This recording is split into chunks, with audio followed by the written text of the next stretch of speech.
Maayong buntag, Bumbo Kuya Ray, maayong buntag sa atong mga tigpaminaw ug sa tanan nga nagsunod sa atong live stream. Maayong buntag sa tanan nga maabot sa atong broadcast, dili lang dinhi sa pulo sa Mindanao kundi sa tibuok kalibutan. Maayong buntag kanatong tanan.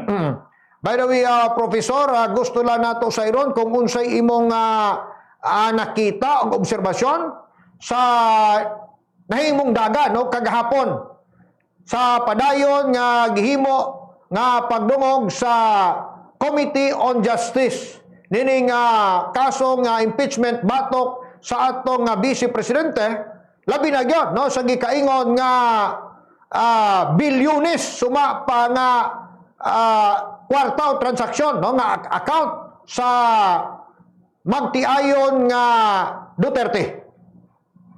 Yes, daghang salamat no, Bumbo Kuya Ray. Kining komitiba sa Kamarabaha nga Committee on Injustice, no? This is the Committee on Injustice matud pa sa uban.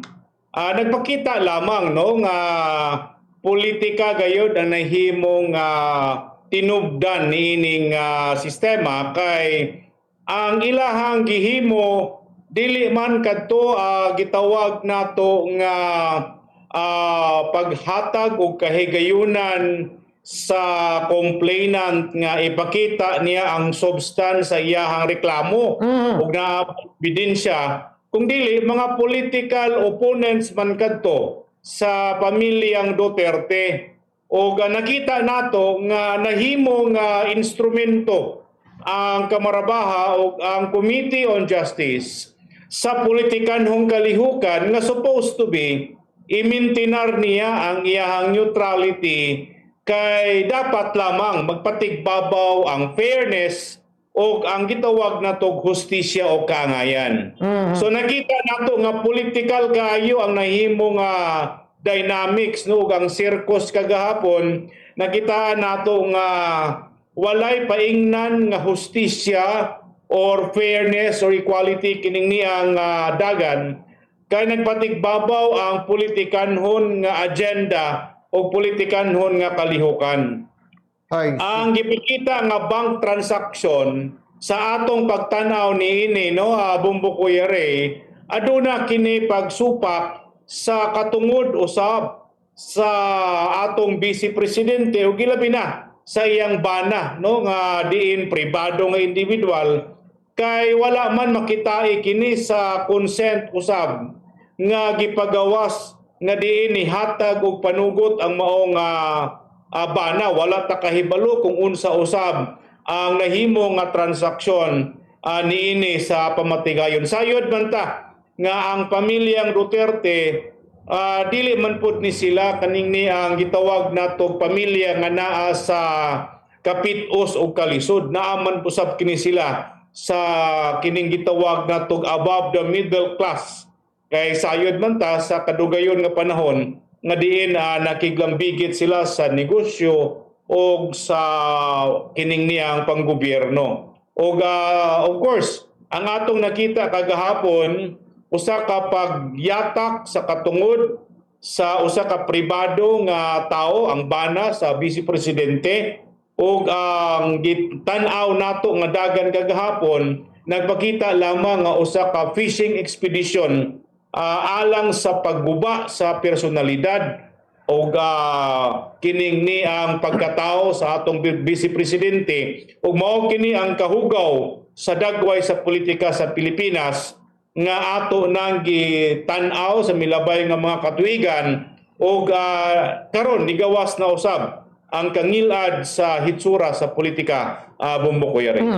Sa pagpresenta tuod Professor no ni Anti-Money Laundering Council Executive Director Ronel Buenaventura, matawag ba nato nga iyang napasabot pag-ayo ang gikaingon nga kananaang flow sa pag-withdraw o pag-deposit no sa kananaang kwarta sa mga Duterte no nila ni Vice President Sara uban ang iyang kapikas.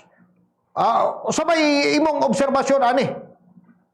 Well, ang atong nakita kagahapon, no, Bumbo Kuya Ray, ang personahe sa AMLAC, wala man, no, wala man niya mapakita og kini bang gitawag natong objective nga presentation sa flow sa kwarta, o wala niya mapakita usab kung asa ba nagikan ang gitawag nilang ill-gotten, unexplainable, o gitawag nila nga matud pa gikan kuno sa droga. Nakitaan nato nga kining ni ang personahe sa AMLAC nga bago lamang gi-appoint is also a political operator nga diin gitahasan, no, alang sa pagsubstantiate sa pagguba sa atong Vice Presidente. So makitaan nato nga ang nahimo nga sindikato karon, Bumbo Kuya Ray, mao naman hinuon ang gobyerno.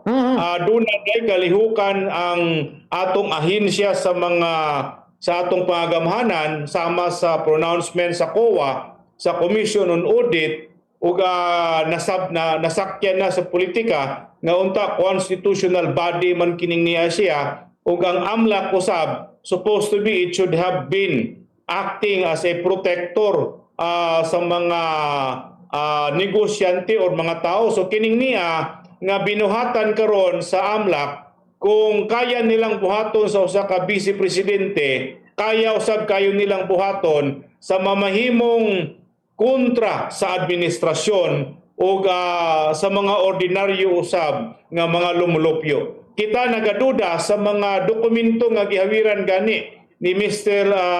Trillanes, kung giunsa niya pagkuha kana nga mga detalye aduna by court order. Nagpakita lamang nga kadto nga mga dokumento kung tinud-anay man galing, nahimo kadto nga illegal nga pamaagi sa pagkuha o wala katoy lugar sa komitiba supposed to be sa gitawag na tong Committee on Justice. Kaya ang hisgutanang hustisya dapat lamang nagasubay usab sa lagda sa tawhanong katungod, sa lagda sa makiangayon nga pagpadagan, no, fairness and equality, Bumbo Kuya Ray.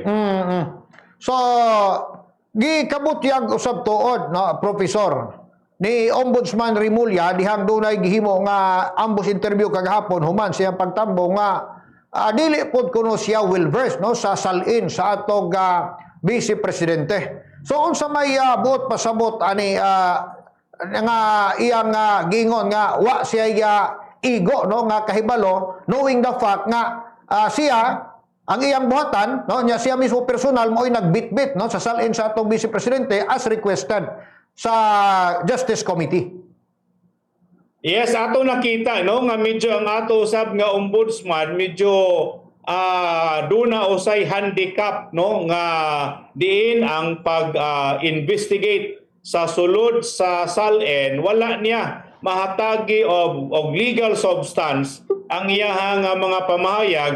Murag niadto lang siya dito, no, Bumbo Kuya Ray, o igon lang niya gideklara nga mao kini ang SALN sa atong Vice Presidente. Kining niya nga panghitabo karon, Bumbo Kuya Ray, no, nakitaan nato nga sa dili madugay nga panahon maapil nato usab pagtan-aw pinaagi sa makusganon nga panawagan sa katawhan ang SALN sa tanan natong mga opisyalis. Apil sa ombudsman mismo, apil sa presidente, sa mga kongresista o sa tanan nga mga senador. Kining niya open the Pandora's box, to the floodgates.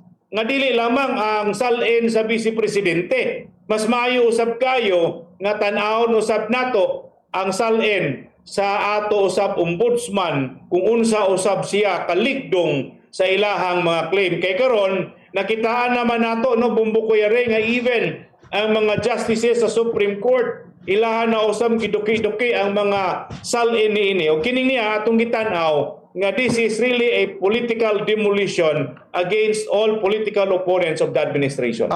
Pasabot ba po ni Professor nga kining gihimo ni Ombudsman Rimulya murag for compliance na lang sa request sa atong Justice Committee o wala niya tun-an gyud gi-specify kung unsa, no, ang sulod ani niya? Well, ang atong tan-aw no, Bongbong Kuya Ray, tentative siya kay ang atong pagpangagpas basin og kini nga sistema nga ilang gisudlan karon magamit usab ka hinagiban batok sa iya or sa presidente sa nasod o sa uban opisyalis.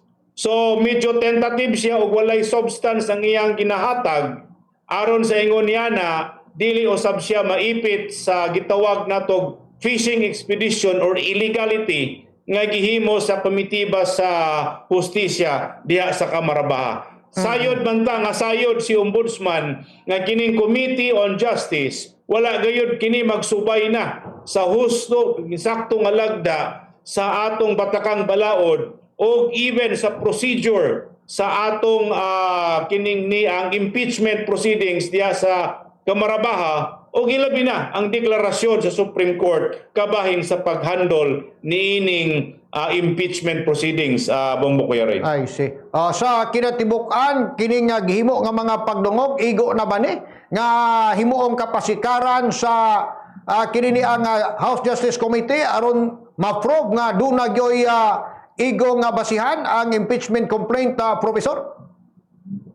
Well, ang atong tanaw niini kay politikanhon man kini nga kalihukan o this is the kini bang dula sa numero o kinsay mahatagag dako nga pabor or budget, ilaha magikining iduso ngadto sa Senado. Pero kita nagtuo nga ang Korte Suprema maga-intervene usab niini kaya doon na may mga petisyon nga gi-file. Sa atong nahimbawan, doon na tulo ka mga petisyon nga gi-file sa Korte Suprema questioning the current proceedings being conducted by the Committee on Justice of the House of Representatives. Nga kini sukwahi o wala mahisubay sa husto o kining niya nahimo lamang nga political mileage sa mga miyembro sa komitiba sa Committee on Justice sa Kamarabaha. Atong gilauman nga posible kining moabot sa Senado sa ilahang pagduso. Pero kining niya nga butang supposed to be, wala na kining mga inguni-ini nga murag ga trial, ga hearing na sila sa pagtan-aw sa mga ebidensya. Wala na kini mahisubay sa husto. Kining ilaha mao lamang ang pagkabot sa media mileage o pag-establish sa ilang popularity aron sa ingon niya na makahatag og bintaha sa ilang politikanhon nga kalihukan, Bongbong Kuya Ray. I see.